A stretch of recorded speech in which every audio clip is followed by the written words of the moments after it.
people, and welcome to another episode of Still the Fat Kid podcast, where I try to bring you the best actions and strategies so that you too can prove the struggle is real, but I'm stronger.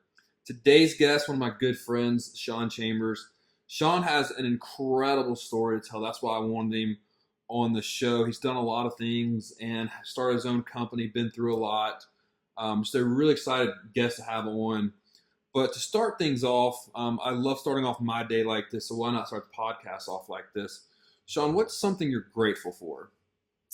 I'd have to say just the ability to live life and fully express myself and my abilities to become better every day. Okay. So you're just grateful for that journey of self-improvement. Totally. What makes life great to me is that every day is a mystery. Mm-hmm. You don't know what's going to happen tomorrow. And we have the ability to shape and mold our lives in the directions that we want to go. Absolutely. Okay. When's the last time you've laughed out loud? I probably have to say at some of the shipping companies I deal with on my manufacturing side. Yeah. If I could start a nonprofit organization, not make $1 and replace them, I would. That bad, huh? Yes. Free shipping took quite a while. Mm-hmm. So it's not always good. Yeah, gotcha. Okay. So I love this question because it really helps me kind of get some insight into someone's personality. So if you had a walkout song for life, just like they do in baseball, it's like doing a lot of sports, your personal walkout song, what would it be? I'd have to say Eye of the Tiger. Okay. Classic, use it forever, still pumps people up to this day. I like it. Yeah, I mean, who doesn't listen to that song and get pumped up? I mean, the Rocky movies still get me. Yeah. I mean, I don't know. Have you ever heard the story about the Rocky movie? Don't believe so. It's one of the greatest stories I've ever heard. And I'm getting deep early on, which I don't normally do, but Rocky actually, he wrote that story. He wrote the original Rocky movie after watching a fight one night. He wrote the entire movie in a single night. Really? He stayed up all night after the fight, wrote that movie. He was so passionate about that project and about himself playing the lead role that all he did was pitch this movie to different executives, different producers. He kept pitching this movie. He actually went dead broke because he was trying to make this work so bad. He was so broke to the point, and this is going to be crazy to a lot of people, especially a lot of people who watch the show. He was so broke, he sold his dog for $20. Really? So he could eat. Wow. That's how desperate he was, because he was getting offers for the movie, but every offer included someone else playing the main role. And he's like, no, the only way I'm selling this movie is if I'm the main character. Wasn't part of the vision. He sold his dog for $20 after he's been offered over $300,000 and a supporting role in the movie. But he still believed in himself so much that he's like, no, I'm the main character. And he ended up, striking a deal for the movie. I think he made like $250,000, something like that. Not a whole lot. Just on the original screenplay, he's made a bunch more since then. Mm-hmm. But he bought his dog back for like $15,000. $15,000. It was like $15,000, and I know I'm butchering this story, but you get the gist of it. He bought his dog back for like $15,000, and the guy that he had to buy his dog back from got a role in the movie. Really? Yeah. That is pretty crazy. Sylvester Stallone was like, who's my best friend? He was there with me till the very end when I had to eat. So, yeah, I mean, it's just a crazy story of just personal belief that I don't know if I have. I don't know if I have that kind of belief. That's crazy to me, to turn down, $300,000. Yeah, he definitely had the faith and had the vision, and look where he's at now. Exactly. That vision is powerful, and to me, that's one of the most powerful things is not only the vision, but it's the focus, the discipline, and just the pure grit and nonstop. Yeah, the drive. Yeah. To me, that is, and they call it drive and wheel for a reason because, it can get us there. Exactly. Okay. Let me ask you this. And I think this is an important question for a lot of us because it kind of influences us and shapes us. But growing up, who is somebody that you really idolized, somebody you looked up to? When I was younger, I'd say I had two stages of my life. I was always looking up to professional athletes, people who basically became the best that they could on the physical aspect. Mm-hmm. But as I grew and mature, I kind of started idolizing people that more so took control of the mental aspects. I'm a real big fan of Napoleon Hill, just anybody in that genre of just mastery, becoming the best you can. And to me, just anybody who has control of themselves inspires me. Yeah, absolutely. I mean, you could really find inspiration anywhere. Seriously, I mean, and there's not a lot of people that could actually just sit down and fully control. I mean, I still can't, you know what I mean? But it's definitely a journey. Yeah, it is. It is. A journey inward. Which is the hardest journey. Yes. A lot of people is really stuck looking outside in the world and trying to find everything outside, but the true treasure's within. And I think to change the world, it revolves around each individual changing. Yeah. So Shawn's a good friend of mine, and I want him to talk about his business a little later. But the reason I was excited about having him be a part of this podcast was I wanted you to hear his story. I wanted you to hear kind of how he's evolved and the stuff he's been through that has led him to where he's at today, because he's been able to accomplish a lot of big things. But we identify in this, we've both been through this, we've taken, what's negative in our life and turned it into something positive.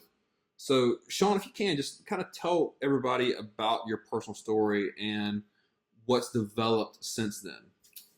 Well, it was pretty much, 9 to 5. I was in sales at the airport. Was kind of unhappy.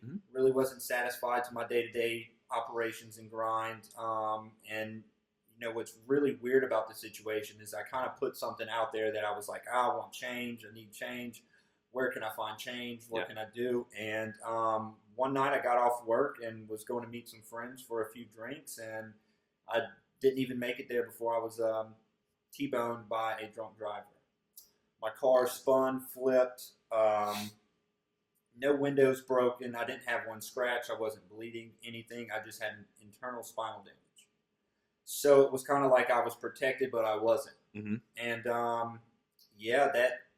that night changed my life. I lost my job, my house, car, ability to walk, and overnight my whole life changed. Yeah. Wow. So talk to me a little bit, because, something like that's just a life-altering incident, especially when you lose the ability to walk. And how long were you in the hospital for? Well, I was out the next day. My injury progressed as time went on. Okay. So they didn't want to do too much for me because they didn't think it was bad. Yeah. And so while they was waiting, it got worse and worse. And then they put me in PT, which actually I believe made it worse because they wasn't sure exactly what it was. But I started losing my ability to walk about 3 months in. Okay. And about a year and a half, I was kind of bedridden. Wow. Yeah. So bedridden for about a year and a half. And that's before and after surgery. So that's the whole process. So when you were bedridden, what was going through your head? Because you're a young, energetic kid, full of life, and all of a sudden you're trapped in a bed. I would go stir crazy. Yeah. Luckily for me, I was deep into the philosophies of life and stuff. So I sold my TV. I didn't own a TV. I didn't play video games. So I took this time to learn myself, better myself, and basically just turn a new perspective of life. Yeah. What really helped me heal was my diet. I used a lot of different techniques, teas, fasting, a lot of fruits, vegetables, and just a lot of junk out of my diet for my body to be able to do what it needs to do. And that played a really just big role in everything, physical, mental, spiritual aspects. Now, before your accident, were you eating healthy, or was this something that started post-accident? I say I was, but, kind of on both sides, lean to eating healthy, but we all had that bad diet. You were trying, but not like 100% about it. Exactly.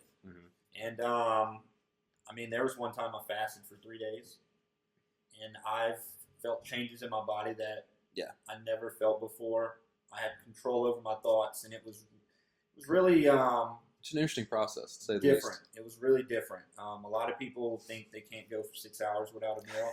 I went 3 days, and mostly just on water, and it was very hard, but it was well worth it. Yeah, it's a hard initial process, but once you understand that it's just your mind telling you you're hungry, you don't actually have to have food to survive, Exactly. and that's a mind trip.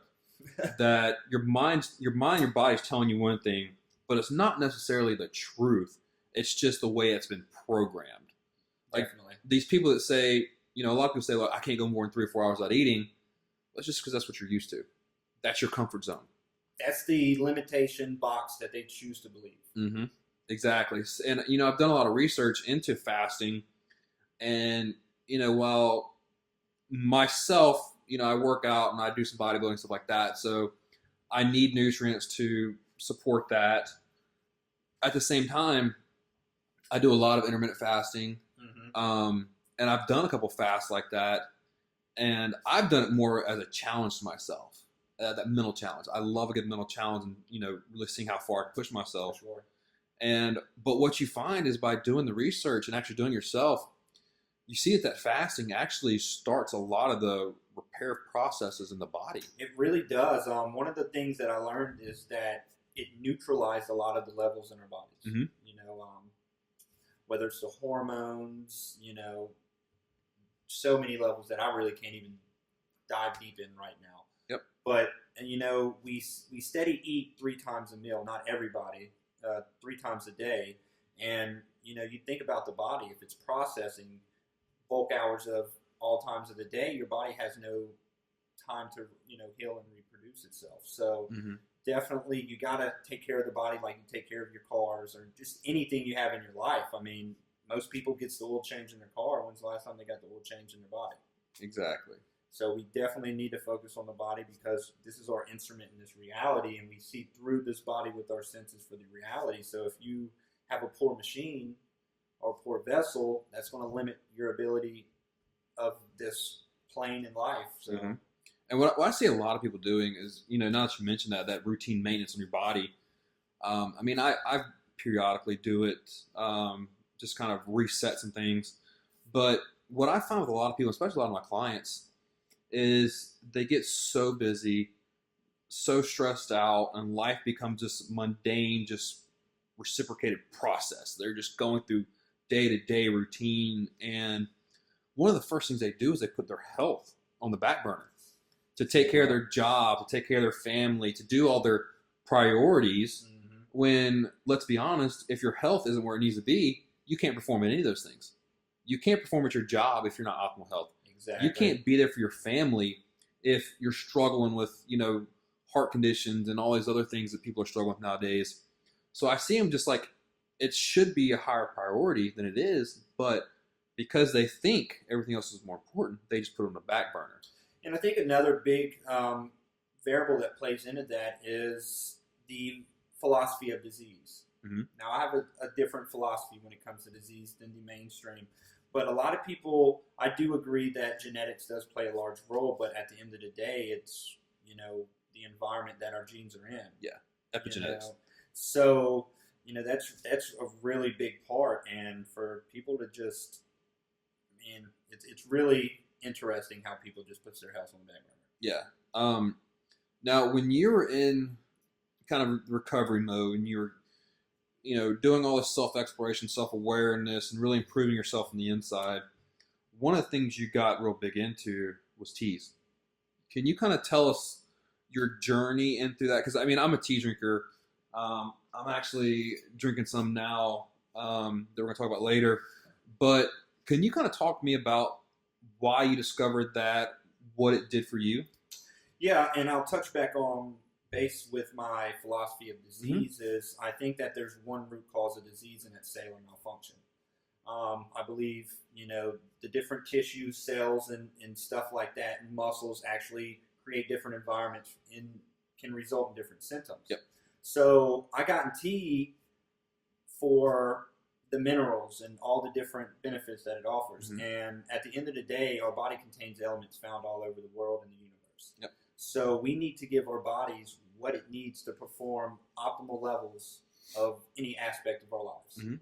So me studying that, I kind of realized that, yes, magnesium could actually help transfer the electricity from brain and parts of the body into stuff like that. So and I basically assimilated these in my diet, and I've really, I mean, no belief. I mean, it's for sure that it really helped me heal. Yeah. And my doctor gave me a bunch of prescriptions. I didn't eat any of them. I had a bag full of them. And he was surprised on how I was healing, and never told him I wasn't taking any of the pills or anything. And Mhm. so, but yeah, tea, I think in the West is growing every year. It grew 16% in the last 2 years.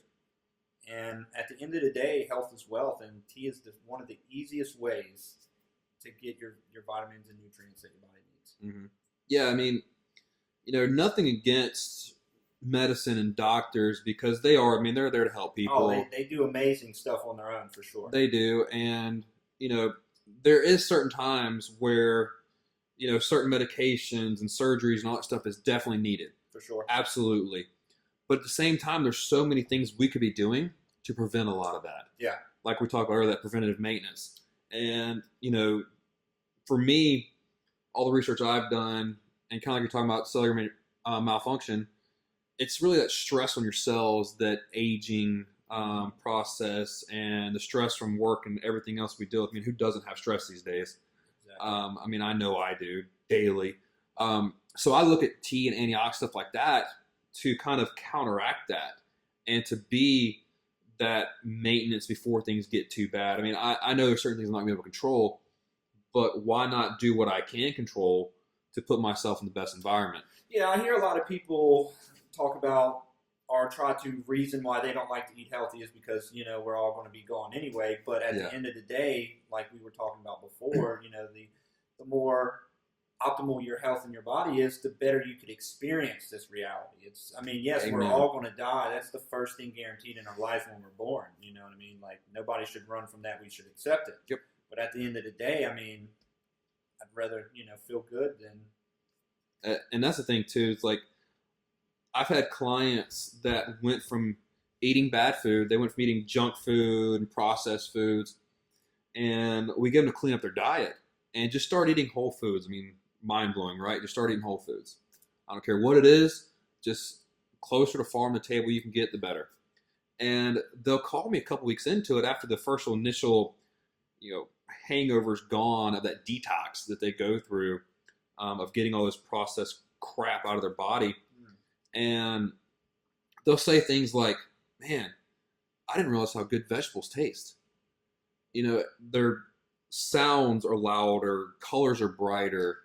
They're experiencing more of the beauty of life now. Oh, yes. Because they don't have that brain fog that's caused by most of the crap we put in our body. So, I do it because I love living a healthy lifestyle because I have more energy. I'm able to accomplish more. I'm able to focus more. I mean, I'm extremely ADD, as a lot of I was given drugs for that when I was little. Absolutely, and most of society is just because of cell phones and technology and the way it is. But when I'm eating healthy and doing what I'm supposed to be doing in the gym and taking care of my body, I find that life is just much more enjoyable at that point. It really is. And once we could actually control, guide, and just be in our own mental processes, mm-hmm. to actually take our focus point and just direct it and control it the whole time, makes life so much easier. I can't tell you how many people I come around that can't sit still. They can't sit in an environment of quietness for a while. I mean, there's just so many little different things, and yeah. It's that you are your most valuable weapon. Absolutely. And what would you say is like one thing in your life that's helped you kind of be in that singularity of thought and be in control of your thought process? When I would say, honestly, what began my journey on mastery is just my journey to truth of life. I wanted to see life for what it is, not for what I thought it was or believed it is.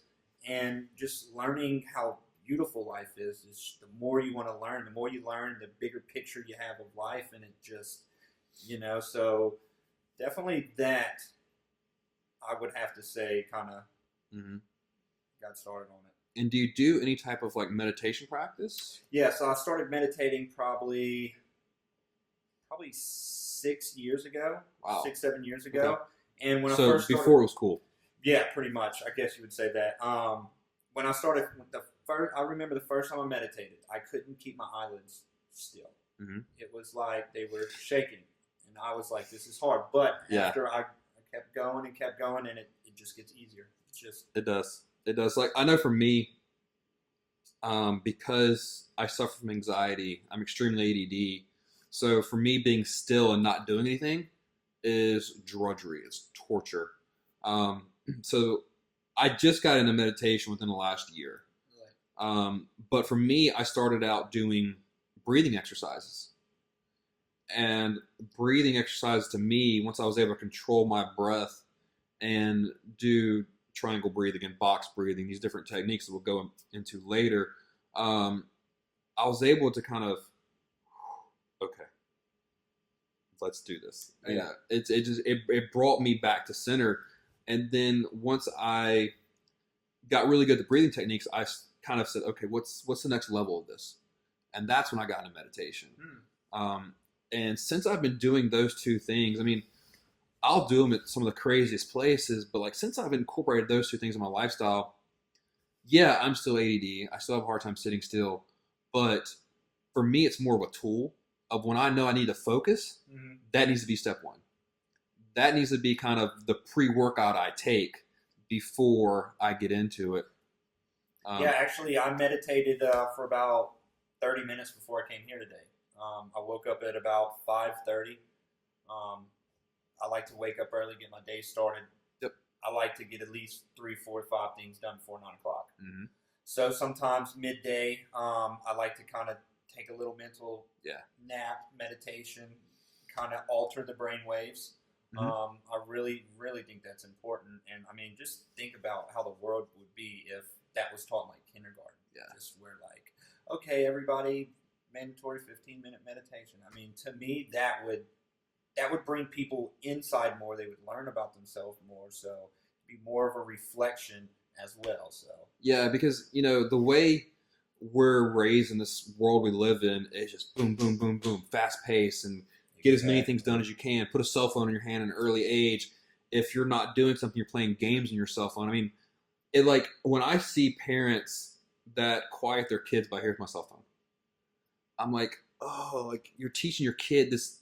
It's not that necessarily is a bad thing, but you're teaching your kids immediate gratification. You're teaching them don't sit still. You're teaching them to be ADD. You're teaching them all these negative things that, giving them a cell phone is not exactly a bad thing, but giving it to them every time they're bored is just training their brain to learn that's the way life is. That they will receive something when they want something. Constant stimulation. Have to have constant stimulation. That is a big thing in our culture is the addiction to stimulation. Yes. Now, people can talk about they're addicted to alcohol, cigarettes, drugs, hamburgers, candies. It's more of the sensation than it is the item. It's the sensation of the item. Yeah. So that's another role that, could be altered if people actually go in and meditate and learn about themselves and actually discipline within. Yeah. Because, like, when I left my job in commercial real estate and started doing what I'm doing now, being an entrepreneur, it did create a lot of anxiety in me. But one of the things that I started doing early on was, and I was so thankful I had the ability to do this, because I own my own business and I do everything on my terms, my schedule, I had the ability for the first time in probably 10 years to put my cell phone down and not worry about it for a couple hours. And, I come back to it and answer emails and phone calls like that. But if I needed to take a mental break, I could put that stupid thing down, put it on silent, and not have to worry about it. Yeah, I think I need to discipline myself more when it comes to the cell phone. We're addicted to them. I mean, it's like a modern day Swiss Army knife. Yeah, it's for me. It was like, because my business is really focused around social media, and constantly having to post content, posting updates and pictures and stuff like that. You know, having to interact with the audience, exactly. Emails. It's just you don't want somebody to respond to your picture or a post and you not respond back to them immediately. You want to be there for them. So it creates an addiction that, like we talked about, that constant stimulus. So for me, it was that ability to put my cell phone down and meditate and do breathing techniques, stuff like that, to really draw myself back from that made a large difference. I mean, I still deal with anxiety and stress and all that stuff, and I still, sometimes people around me make fun of my ADDness because if I'm out, I can't really sit still. But if I need to have that ability to, kind of rein it in. One of the funnest things I've done this past year was I go hiking all the time. Mm-hmm. And my absolute favorite place to meditate is like literally when I'm hanging off a cliff. Like sitting on a cliff, a few hundred feet off the ground. I haven't done that one. And it's, what I love about it is you're getting this rush of adrenaline because literally you're a foot from dying. You fall off this cliff, you're dead. You have this adrenaline rush and all this endorphin release, but at the same time, you're meditating and bringing it back in. So it's a complete duality there of your body fighting in two different directions. Yeah. But meditating up there for me, and being able to control those endorphins, control that adrenaline release, that's been powerful for me. Yeah. And it's helped me, like when I go on a big stage and talk, or when I go do something like that, you have all these adrenaline rushes going on, but you're able to kind of bring it back in and come back to center. Yeah. Yeah, I was wondering, I've actually came across some research that says that mineral deficiencies could actually cause anxiety, depression, and other symptoms. Yes, it can. So just someone having a magnesium deficiency, mm-hmm. depression or anxiety can be a symptom from. So I don't think a lot of people know that. I think a lot of people think that their life could be stressing them out, but it could be a simple mineral deficiency. Yep. And, touch back on it, tea, even in our foods, almonds is rich in magnesium. A lot of these foods that you were talking about that come from nature, mm-hmm. That's grown with this, as you could say, God symmetry, I guess you would want to say, is the beautiful, perfect cells. Yeah. So, and I believe that everything we need is all around us. Mm-hmm. Yeah, it's like I learned a while back when I got my nutrition certification that a lot of the hunger symptoms that people face and that they feel is actually a vitamin mineral deficiency. Like if your body is craving magnesium, something like that, if your body's craving vitamin C, then it's not going to send a signal to your brain and say, hey, I need some vitamin C. No, it's just going to send a signal that says I'm hungry. Yeah. Or it's going to say, hey, you're craving this, you're craving sweet, you're craving sour, whatever. It's going to send a craving to your brain. When all it is, you're deficient in a vitamin. You're not actually hungry. But then people are going to say, well, I'm hungry. I need to go eat. And they just start eating, even though all they need was some vitamin C. Yeah, it's I really have this philosophy as well that I don't believe I'm my body. I believe it's the vessel and this energy within it. So I try not to let my body dictate me in certain situations. Mm-hmm. So just because it's hungry, if I'm craving something, I will kind of divert that. Mm-hmm. So yeah, I mean, we have an incredible power over our body once we tap into it. Yeah, it's really hard to tap into it because it takes a lot of work mentally. But you have a lot of. I mean, I've even read stories and research about people healing their body just by focusing on it, by focusing on that injury and really thinking about the reparative process that goes on in the body, like really focusing on all that, actually able to repair their body that way. Yeah. So, that's one of the things that I've really started researching and learning about is the power of the mind and the control it has of our body. It's freaking hard to tap into because to believe and to focus that hard on something takes a lot of effort. Yeah. And with my situation, I couldn't walk. There'd be days where I didn't take a shower because mm-hmm. it would be excruciating pain just to get to the shower, to take a shower and stand up. I lost feeling in my left leg. But it's those moments right there. That just kind of, what got me started on my business venture is the fact that I lost everything, so it's no longer a risk. Yeah.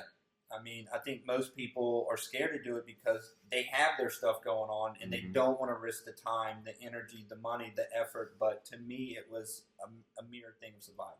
Yeah. So you bring up your business venture, and it started from, it started from a negative. So kind of talk to the audience about how your business venture came to be. Well, definitely going through the struggles of going to physical therapy every day. I mean, and learning about myself, health, stuff like that. I actually got inspired by a lady in Texas. Mhm. She was a master blender and she made all these blends and was doing this informational stuff on it. And I actually was following her on one of my social networks. Okay. So I kind of got inspired with that. The situation happened, put me in a position to where, I was wanting and needing to utilize these things that she was teaching. Mhm. So I started messing around with it. I definitely understood the fact that the inflammation can be fought, nausea, pain, stuff like that can be fought naturally. So I basically just took a stand and just wanted to go on the health route instead of basically using these pills, I guess you could say. So I kind of got inspired through her. Then once I was healing, I actually had 2 accounts that I landed before I even had a company or a product. Wow. So I was telling them, and just my imagination was going Yeah. everywhere, and they was like, well, look, if you ever do that, Mhm. you could put them in our stores. You're telling your story. Yes. So I went home and, no TV, no video game. All I had was me, myself, and my thoughts in a notepad. So I basically took all these visions and ideas I had in my head and I put them on a piece of paper, broke them up, categorized them, created a step system, started executing it, and now we're here today. So, okay, so tell them a little bit about your company and what exactly you do and why you believe what you believe inside your company. Well, the brand motto is for every drug a doctor prescribes, there's a natural substance that could achieve the same effect. Okay. Now, being that I went through an experience, finding that out myself definitely puts a lot bolder core behind that statement in the company. So it ended up being the worst situation molded into the greatest situation. And with the help of my mastery in those situations, I believe that I basically molded and guided myself to that spot instead of just allowing stuff to play out. Yeah. So we're local wholesaler. Well, not too much local anymore, but we're on the Mississippi Gulf Coast. We have product in New Orleans, Pensacola, and all over the Mississippi Gulf Coast. And we have about 70 to 80 products. And we're just looking to put a good dent in the world and just help people how it helped me. So it definitely feels good to have a company actually doing something good. Sometimes we get into positions and companies and jobs just for the financial aspect. Yeah. And sometimes these jobs could have, detrimental effects to not only ourselves, our community, the world, and stuff like that. So it feels really good to actually just try to put out good stuff for the world. So the name of Shawn's company is Restorative Nature.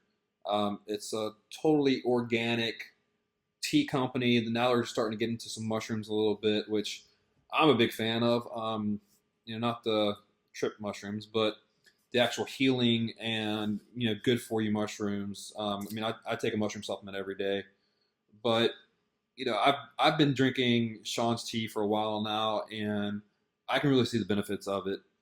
I drink it in the morning because I do intermittent fasting, so I drink tea in the morning, and it really helps me with my cognitive ability to focus in on my work and everything I'm doing.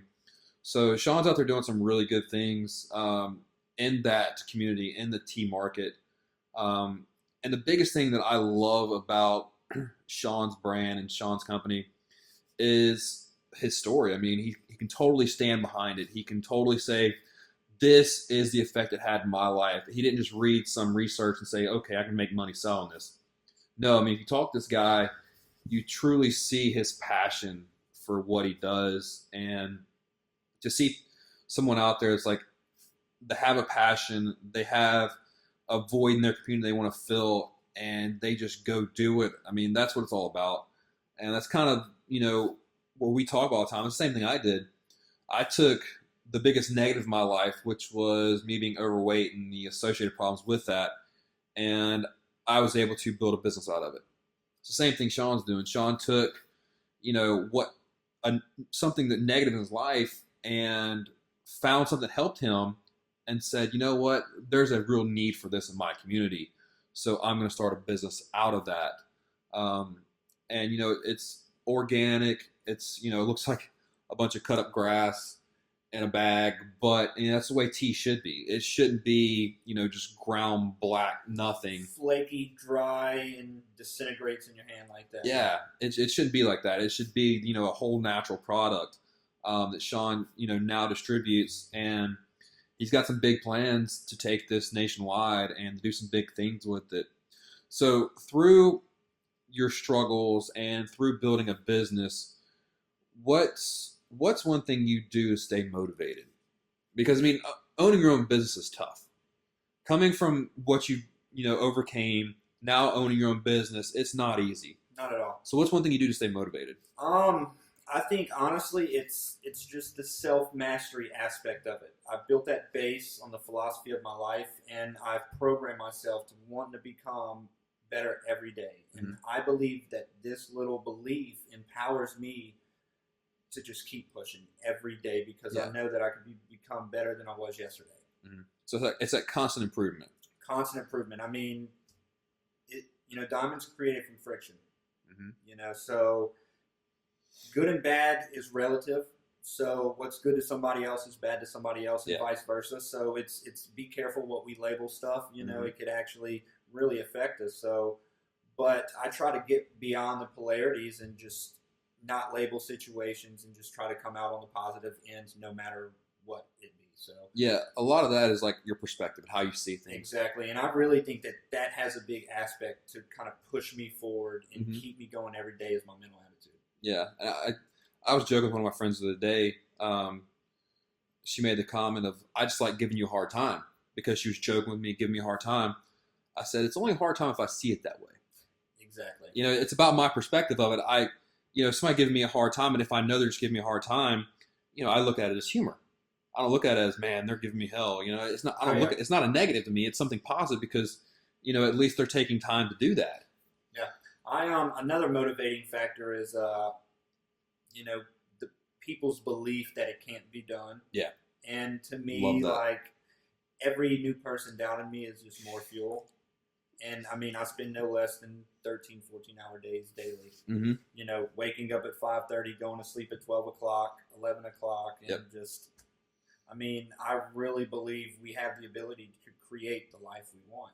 We do. And if we could alter the foundation, the structure of our mind, and actually understand that that's what life flows from, I believe that we can be, in turn, really powerful beings, and, not only change the world, but be the change that you want to see in the world.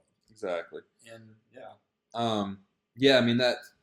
that internal competitive drive of somebody telling you can't do something, it's powerful. Yeah, it's definitely gives you more of an edge. Does. Being you was into football for a long time, just the team thinking that they're going to come out here and beat you kind of gets you a little bit more pumped up than you going out there thinking you're going to beat them down.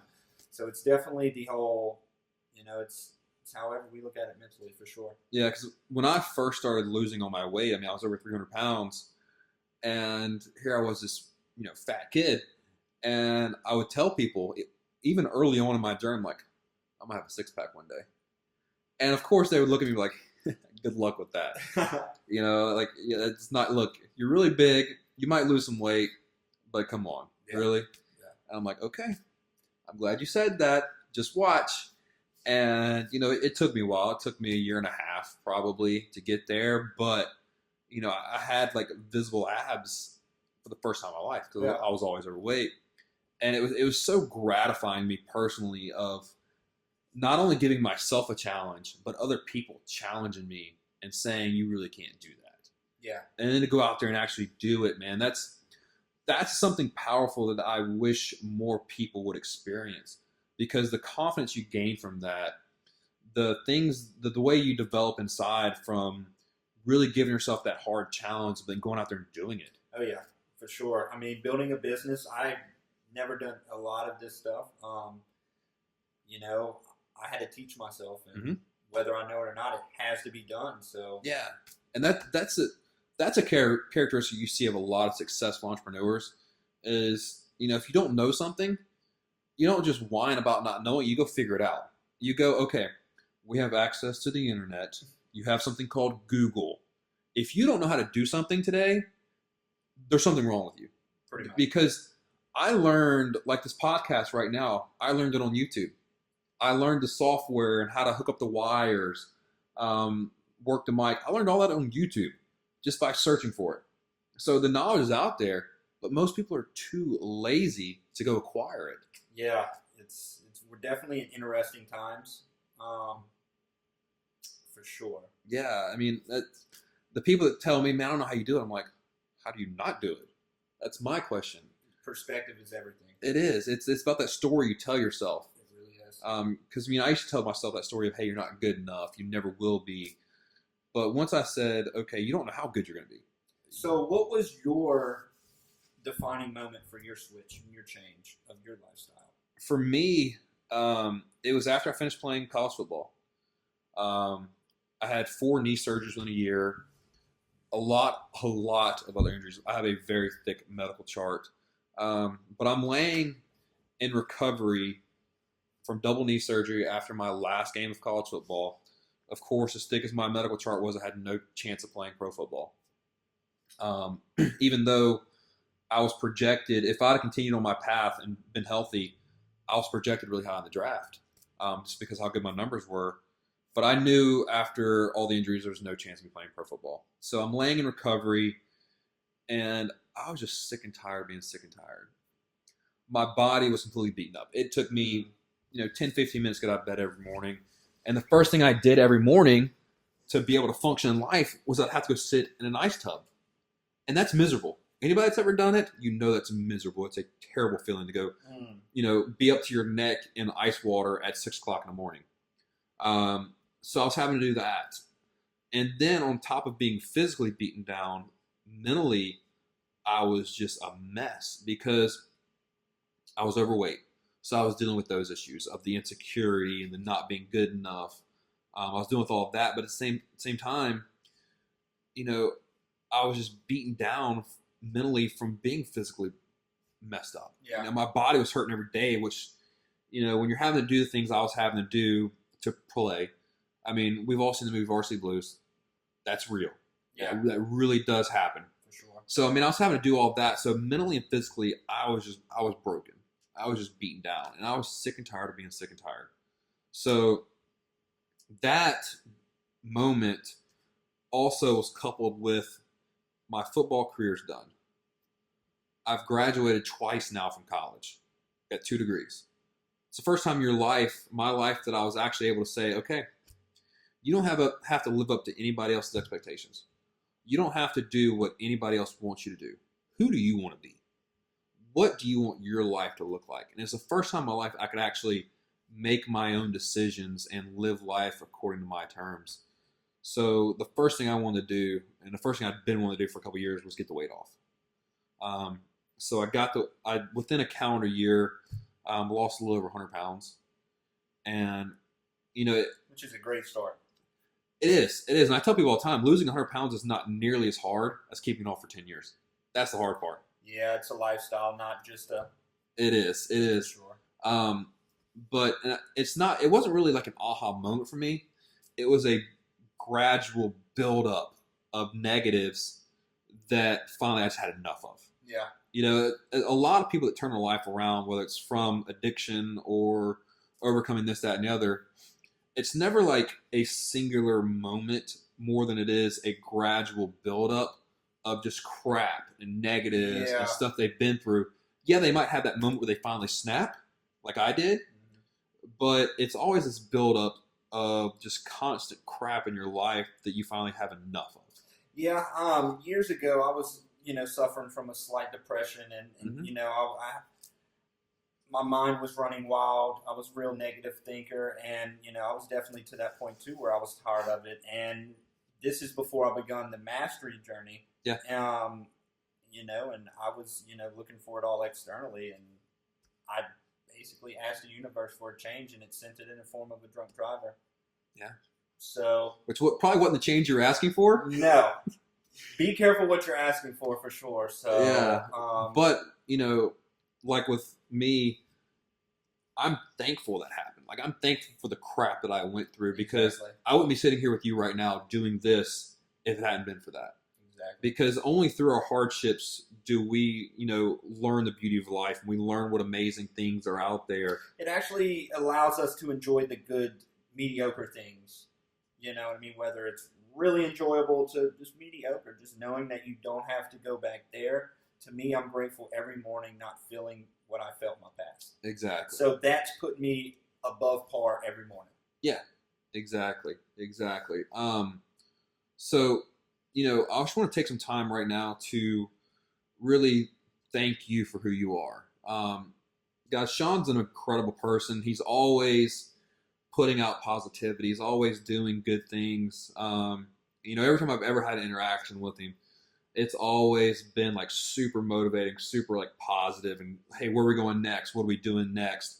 And he's wrapped that mindset around a product that is actually helping people. So he's doing a lot of good, not only in his servitude attitude towards people, but also in the company he's formed. So I just want to acknowledge you for that, and really thank you for the stance you're taking on health and what you stand for. Yeah, it's definitely been a long journey. Anytime that you have the mindset of just standing in your square and thinking for yourself instead of being kind of influenced Mm-hmm. by the big pillars in life. Yeah. It's definitely a hard, difficult process at times. It definitely, my journey's affected many relationships in my Mm-hmm. life. Some I've lost, some I gained. Yep. Either case, I've become better, and I'm growing into become the best person I have. So, or I will be. And it's definitely it's a difficult but wonderful journey. It is. So where can people go to find out more about you, follow you on social media, website? Where can people go to learn more? Well, they could follow me on Instagram at Mr. T228. Also, Shawn Chambers on Facebook, or they could follow my company pages on Instagram or Facebook at Restorative Nature. They could also check out some of our products on www.restorativnature.com. And just email me if you have any questions, anything at all, at Shawn. It's Shawn at restorativnature.com. Awesome. And I'll put all the links in the description below. Thanks, everyone, for tuning in this week. As always, you can find out more about Shawn, about things that I'm doing at RobbyD'Angelo.com. Also, please leave me a note, like, and subscribe on your favorite social media at Robby D'Angelo.